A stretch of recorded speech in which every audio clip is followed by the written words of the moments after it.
完蛋了！今天心情属实不美丽，我们老美马上就要完蛋了。现在这个东方巨龙真是太厉害了！就在最近，我老拜头终于想了一件事，那就是这个鸟克兰正在和大鹅干仗，全世界的人都已经知道了。鸟克兰在我们的支持下，一直在前线和大鹅硬刚。我自以为我们老美是最大的赢者，甚至可以坐在旁边嗑着瓜子看笑话，但我是万万没有想到啊！原来最大的受益人不是我们老美，而是远在东方的华夏巨龙，也可以说是东方巨龙。我想着派鸟克兰去搞大鹅的经济，来牵扯住它的发展。如此一来，我们老美还是世界老大，大鹅永远都不会超越俺们。但我是万万没想到，这个鸟克兰居然把大鹅的普大帝给也急眼了。按照目前这个情况来看呀，那鸟克兰越是调皮，普大帝就会把他打得越惨。如果这鸟克兰再不听话，我估计普大帝就要用到他手里的那些蘑菇蛋了，以此来对鸟克兰进行疯狂的投放。如此操作属实是霸气侧漏。要照这样下去，那就不仅仅是鸟克兰要倒下了，就连我们老美也要跟着倒霉了。还有我们北约的一群小老弟，那些北约的小跟班估计也要跟着挨打了。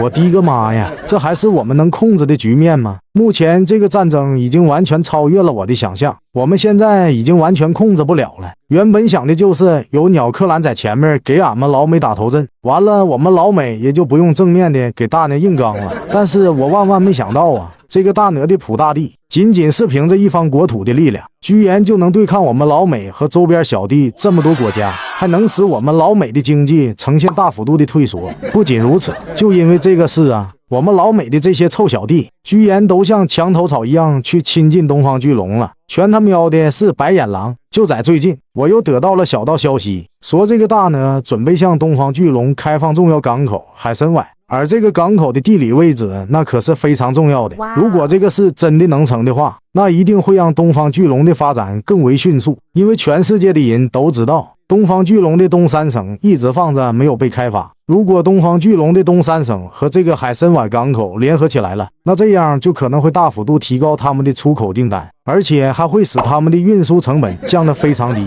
根据我们的数据部门研究，就只是单凭这一个小小的港口，那就可以使东方巨龙的东三省成为全国的经济前3。如此一来呢，那东方巨龙可就真的要超过我们老美成为世界老大了。大哥，这真的太可怕了！自从你当上大统领之后呀，我们老美真的是倒了大霉了，就没有一点好事情发生。自从你全力支持鸟荷兰之后，那纯属就是养肥了一只白眼狼。这个小司机他压根就没有一丁点的感恩之心，反倒是欠了我们老美一大堆的票子，这简直就是偷鸡不成蚀把米啊！这次我们指使鸟荷兰去骚扰大鹅，本来是我们可以控制得了的，但是我万万没想到，受益最大的却是东方巨龙。照目前这个情况看呀，那东方巨龙一直在默不作声的发展经济，而且他们也正在朝着更好更强大的方向发展，一步一步的往上爬。我估计用不了多久啊，我们马上就要被东方巨龙给超越了。小黑呀，你说的就是我想说的，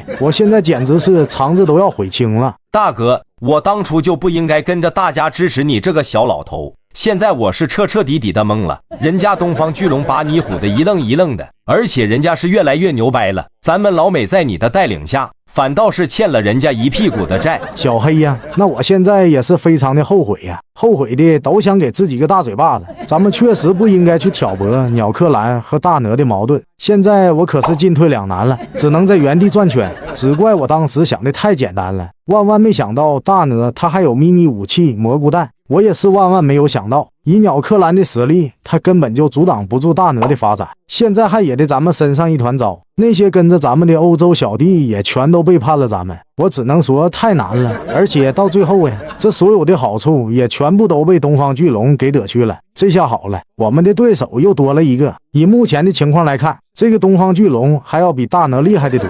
大哥，这个鸟荷兰和大鹅硬刚，而好处也全部都留给了东方巨龙，真是照应了那句老话，鹬蚌相争，渔翁得利。我现在的心情真的非常不爽，我看我这个国防大将的职位也快做到头了。我说老拜呀，你这小老头可长点心吧，你要是再这样继续搞事情，我就真后悔当初选你做大统领了，那跟着你简直是太倒霉了。我之前投进去的票子，现在连个影子也看不到了，你再这样下去，那我们就等着喝西北风吧。